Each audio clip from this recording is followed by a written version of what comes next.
Assalamualaikum warahmatullahi wabarakatuh. Halo semua, kami dari kelompok 3 akan menyajikan sebuah presentasi mengenai kode etik psikologi Kanada, persamaan dan perbedaannya dengan kode etik psikologi HIMSI. Selamat menyaksikan. The Canadian Psychological Association atau BPA adalah organisasi utama yang mewakili psikolog di seluruh Kanada. Diorganisir pada tahun 1939 dan didirikan di bawah Undang-Undang Korporasi Kanada, bagian 2 pada Mei 1950. Tanggung jawab Asosiasi Psikologi Kanada.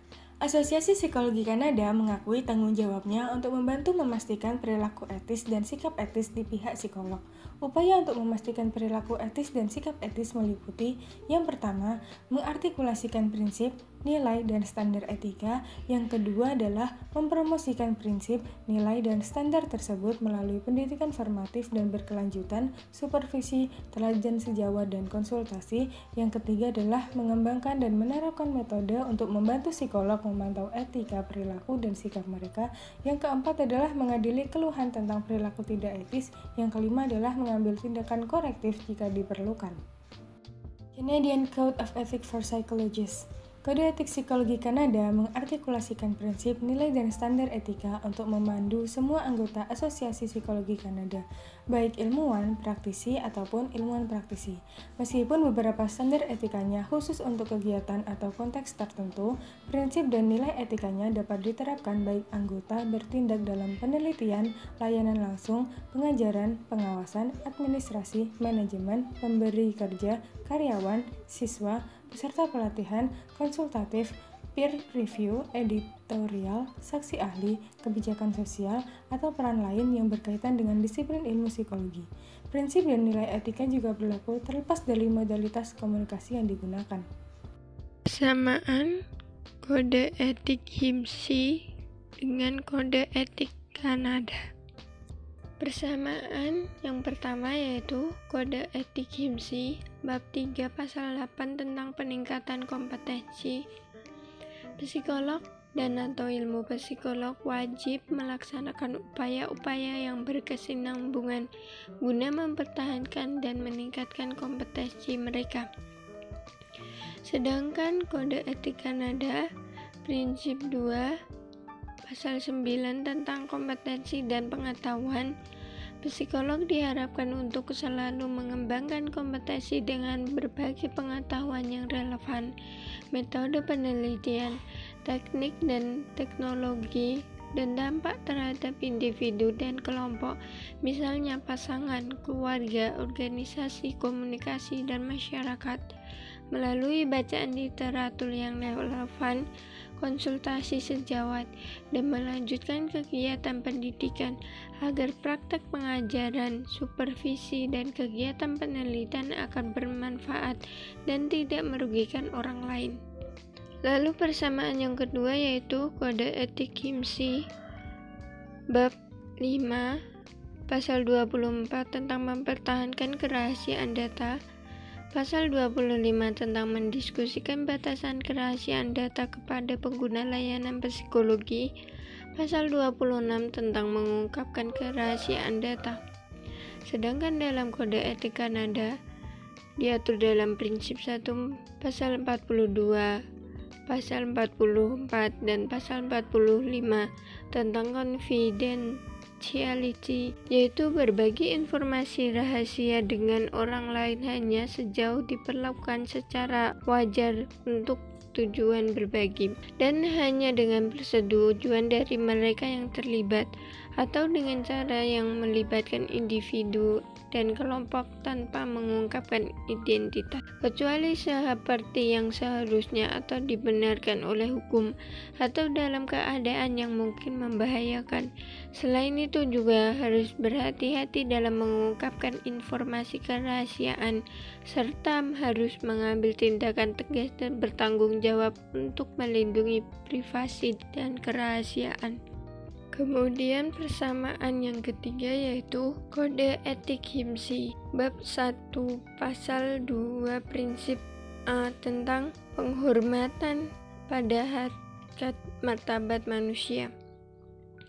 yaitu psikologi dan atau ilmu psikologi harus menekankan pada hak asasi manusia dalam melaksanakan layanan psikologi, menghormati martabat setiap orang serta hak-hak individu akan keleluasaan pribadi, kerahasiaan dan pilihan pribadi seseorang, berhati-hati dalam melindungi hak dan kesejahteraan individu atau komunitas, menyadari dan menghormati perbedaan dan menghilangkan pengaruh bias. Sedangkan dalam Kode Etik Kanada yaitu prinsip 1, pasal 1, pasal 2, pasal 3, dan pasal 4 tentang general respect, menunjukkan rasa hormat yang sesuai atas pengetahuan, wawasan, pengalaman, bidang keahlian, serta perspektif dan nilai budaya orang lain. Tidak terlibat secara publik dalam komentar yang merendahkan orang lain, termasuk lelucon yang merendahkan martabat berdasarkan karakteristik seperti budaya, kebangsaan, etnis, warna kulit, ras, agama, jenis kelamin, dan orientasi seksual. Berdasarkan untuk menggunakan bahasa yang menunjukkan rasa hormat terhadap martabat orang dan menghindari semua bentuk pelecehan termasuk pelecehan seksual. Kemudian persamaan yang keempat yaitu dalam Kode Etik HIMSI bab 9 pasal 50 tentang pengelabuhan atau manipulasi dalam penelitian, yaitu psikologi dan ilmuwan psikologi tidak berkenan menipu atau menipu informasi yang mungkin dapat mempengaruhi calon niat partisipasi untuk ikut serta, seperti kemungkinan mengalami cedera fisik, rasa tidak menyenangkan, atau pengalaman emosi yang negatif.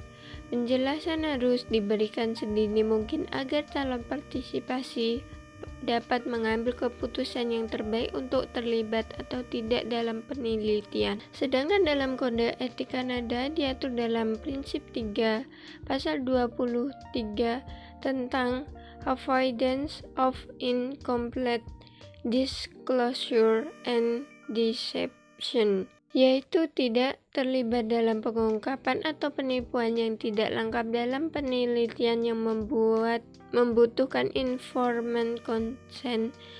Jika ada prosedur alternatif yang tersedia, efektif, tidak dapat diprediksi atau diimbangi, atau mengungkapkan atau penipuan yang tidak lengkap akan mengganggu pemahaman fakta yang secara jelas dapat mempengaruhi keputusan untuk memberikan informed consent secara memadai, misalnya menahan informasi tentang tingkat resiko, ketidaknyamanan, atau ketidakamanan.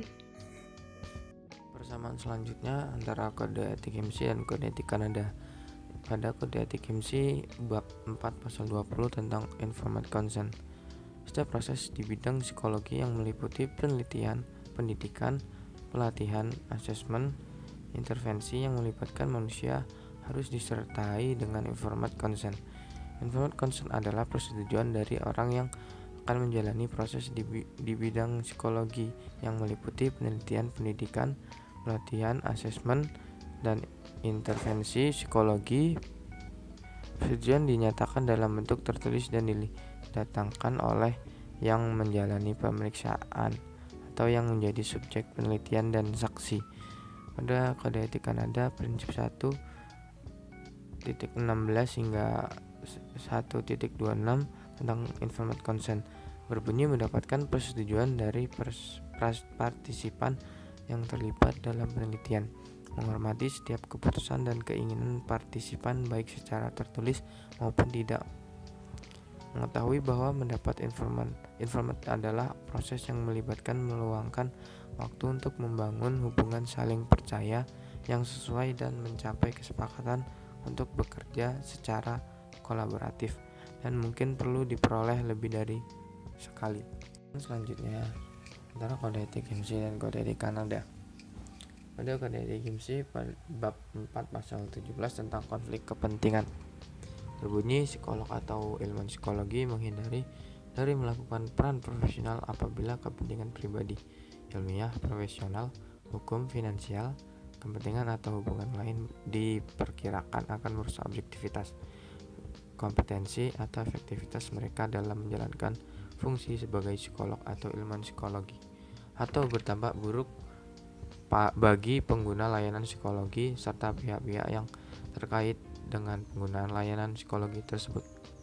Pada kode etik Kanada berbunyi, ada prinsip 3.28 tentang avoidance of conflict of interest, tidak mengeksploitasi hubungan apapun yang ditetapkan sebagai psikolog untuk memajukan kepentingan pribadi, politik, atau bisnis dengan mengorbankan martabat atau kesejahteraan klien utama mereka, peserta ujian kontrak, peserta penelitian, belajar, serta pelatihan, pemberi kerja, atau lainnya.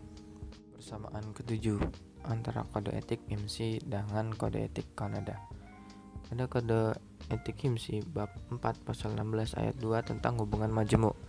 Psikolog atau ilmuwan psikologi sedapat mungkin menghindari dari hubungan majemuk apabila hubungan majemuk tersebut dipertimbangkan dapat merusak objektivitas, kompetensi atau efektivitas dalam menjalankan fungsi sebagai psikolog atau ilmuwan psikologi, atau apabila berisiko terhadap eksploitasi atau kerugian pada orang atau pihak lain dalam hubungan profesional tersebut.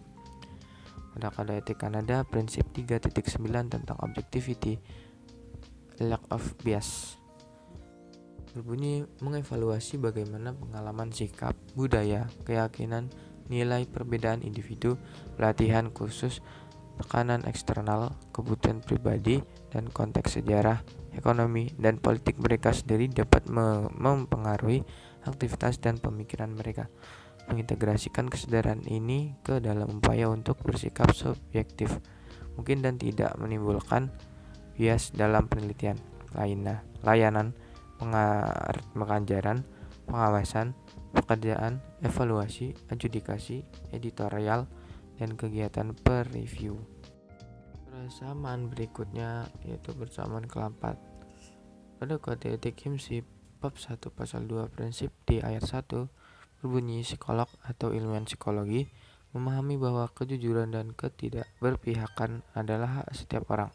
Oleh karena itu, pengguna layanan psikologi tanpa dibedakan oleh latar belakang dan karakteristik khususnya harus mendapatkan layanan dan memperoleh keuntungan dalam kualitas yang setara dalam hal proses, prosedur, dan layanan yang dilakukan.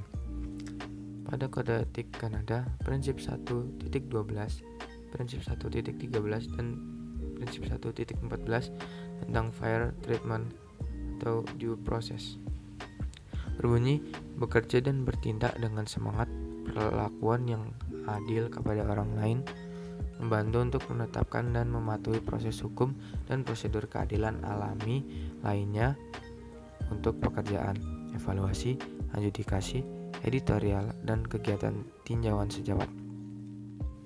Memberikan kompensasi kepada orang lain secara adil atau penggunaan waktu, energi, dan pengetahuan mereka, kecuali jika kompensasi tersebut ditolak secara sukarela. Persamaan yang ke-9 pada kode etik IMSI bab 9 pasal 52 tentang penggunaan hewan untuk penelitian. Psikolog dan atau ilmuwan psikologi yang melakukan penelitian dengan hewan harus terlatih dan dapat memperlakukan hewan tersebut dengan baik, mengikuti prosedur yang berlaku, bertanggung jawab untuk memastikan kenyamanan, kesehatan, dan perlakuan yang berperi kemanusiaan terhadap hewan tersebut. Dapat menggunakan prosedur yang menyebabkan rasa sakit, stres, dan penderitaan pada hewan hanya jika prosedur alternatif tidak memungkinkan dan tujuannya dibenarkan secara ilmiah atau oleh nilai-nilai pendidikan dan terapan. Sedangkan pada kode etik Kanada, prinsip 2.48 hingga 2.54 tentang care of animals. Perlakuan hewan secara manusiawi dan jangan biarkan mereka mengalami ketidaknyamanan, rasa sakit, atau gangguan yang tidak perlu. Tidak menggunakan hewan dalam penelitiannya kecuali terdapat harapan yang wajar bahwa penelitian tersebut akan meningkatkan pemahaman tentang struktur dan proses yang mendasari perilaku atau meningkatkan pemahaman tentang spesies hewan tertentu yang digunakan dalam penelitian. atau menghasilkan manfaat bagi kesehatan dan kesejahteraan manusia dan hewan lain. Gunakan prosedur yang membuat hewan kesakitan, stres, atau kekurangan tenaga hanya jika prosedur alternatif tidak tersedia dan tujuannya dibenarkan oleh nilai ilmiah, pendidikan, atau terapan prospektif. Kemudian, perbedaan kode etik HIMSI dengan kode etik psikologi Kanada. Pada kode etik HIMSI, kode etik psikologi Indonesia terdiri dari 14 bab dan 80 pasal. Sedangkan pada kode etik Kanada terdiri dari 4 prinsip dan terdapat penjelasan terkait pernyataan nilai dan standar etika di setiap prinsip, dengan disusul poin-poin pada tiap prinsip. Prinsip ini berfungsi untuk membantu dalam menyelesaikan beberapa pertanyaan, masalah, atau etika yang dipandang dilema. Perbedaan nomor 2 antara kode etik HIMSI dan kode etik psikologi Kanada. Pada kode etik HIMSI, terdapat bab khusus yang membahas tentang psikologi forensik, yakni pada bab 10 pasal 56 hingga 61. Dinyatakan bahwa psikologi forensik adalah bidang psikologi yang berkaitan dan atau diaplikasikan dalam bidang hukum, khususnya peradilan pidana. Ilmuwan psikologi forensik melakukan kajian atau penelitian yang terkait dengan aspek-aspek psikologis manusia dalam proses hukum, khususnya peradilan pidana. Psikolog forensik adalah psikolog yang tugasnya memberikan bantuan profesional psikologi berkaitan dengan permasalahan hukum, khususnya peradilan pidana. Psikolog dan atau ilmuwan psikologi yang menjalankan tugas psikologi forensik wajib memiliki kompetensi sesuai dengan tanggung jawab yang dijalaninya, memahami hukum di Indonesia dan implikasinya terhadap peran tanggung jawab, wewenang, dan hak mereka. Sedangkan pada kode etik psikologi Kanada tidak terdapat materi yang membahas mengenai psikologi forensik. Perbedaan yang ketiga pada kode etik HIMSI, yaitu kode etik psikologi Indonesia, terdapat bab khusus yang membahas tentang interferensi, yakni pada 12 pasal 68. Interferensi adalah suatu kegiatan yang dilakukan secara sistematis dan terencana berdasar hasil asesmen untuk mengubah keadaan seseorang, kelompok orang, atau masyarakat yang menuju pada perbaikan atau mencegah memburuknya suatu keadaan, atau sebagai usaha preventif maupun kuratif. Dalam kode etik Kanada, pada kode etik psikologi Kanada tidak terdapat prinsip khusus yang membahas tentang interferensi. Perbedaan yang keempat yaitu dalam kode etik HIMSI, pada kode etik psikologi Indonesia, konsep kepedulian psikolog pada masyarakat dituliskan secara tersirat pada pasal-pasalnya. Sedangkan dalam kode etik Kanada, pada kode etik psikologi Kanada terdapat prinsip yang membahas tentang kepedulian psikolog terhadap kondisi di masyarakat, yakni pada prinsip 6.19 dan 6.20 tentang perkembangan sosial, peka terhadap kebutuhan, isu terkini, dan permasalahan masyarakat saat menentukan pertanyaan penelitian yang akan ditanyakan, layanan yang akan dikembangkan, konten yang akan diajarkan, informasi yang akan dikumpulkan, atau interpretasi yang sesuai dari hasil atau temuan. Bertindak untuk mengubah aspek-aspek disiplin psikologi yang mengurai perubahan masyarakat yang adil dan bermanfaat jika sesuai dan memungkinkan. Yang terakhir, perbedaan yang kelima dalam kode etik HIMSI, pada kode etik psikologi Indonesia terdapat bab khusus yang membahas tentang asesmen, yakni pada 11 pasal 62 hingga pasal 67. Asesmen psikologi adalah prosedur evaluasi yang dilaksanakan secara sistematis. Termasuk di dalam asesmen psikologi adalah prosedur observasi, wawancara, pemberian satu atau seperangkat instrumen atau alat tes yang bertujuan untuk melakukan penilaian dan atau pemeriksaan psikologi. Sedangkan dalam kode etik Kanada, pada kode etik psikologi Kanada tidak terdapat prinsip khusus yang membahas tentang asesmen.